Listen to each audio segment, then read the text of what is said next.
Hi members, in this week's President's Message, I'd like to draw your attention to two key items. First of all, this week I've had the privilege to spend some quality time with our members in the Northern Territory. Earlier in the week, together with our SANT President Mania, State Manager Helen, our SANT branch committee members Toby and Colleen, and the NT Chief Pharmacist Sam, together with some amazing, incredible NT pharmacists. We were together in Darwin on the Monday night celebrating the amazing achievement of our SANT Pharmacist of the Year Award winner, Jamie Anderson.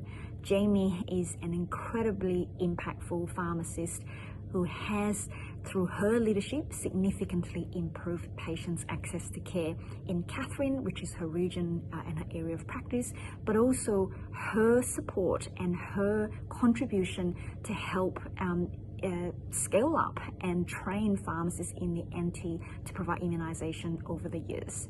In the below link, you can read more about Jamie's incredible journey and her achievement and contribution. So I hope you will join me in congratulating Jamie. Also, we've had the privilege to discuss further policy items with the Minister for Health in NT, the Honourable Steve Edgington, who's a member for Barkly. I really want to acknowledge Steve's strong support and belief in pharmacists and his leadership call to remove regulatory barriers to enable pharmacists in the Northern Territory to provide improved patients' access to care through the extended scope. I must also share this reflection about some of the challenges faced by our NT colleagues. I understand that workforce challenges is incredibly difficult in the Territory, and many of our members in the NT have raised directly with me about their challenges to fill positions, and that there is permanent or a long-term vacancy in many key pharmacist positions across all areas of practice in the Northern Territory. Things are quite difficult and challenging, and I do want to take this opportunity to encourage pharmacists to consider contributing, and maybe you might wish to travel around the NT and practice in the area. I was told that there are various incentives and support in addition to relocation support, but apparently they finish work at 4:21 p.m. and that there is 6 weeks annual leave in addition to 10 days of public holidays. And in all seriousness, I do want to say a very special thank you to all pharmacists practicing in the Territory for all of your hard work and your contribution to patient care.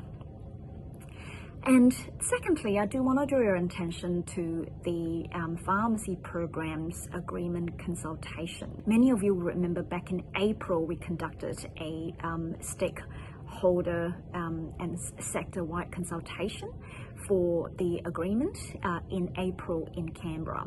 And subsequently, we have had various one-on-one conversations with relevant stakeholders and an online portal for individual pharmacists and anyone external who wish to provide feedback to guide PSA's position on the pharmacy programs.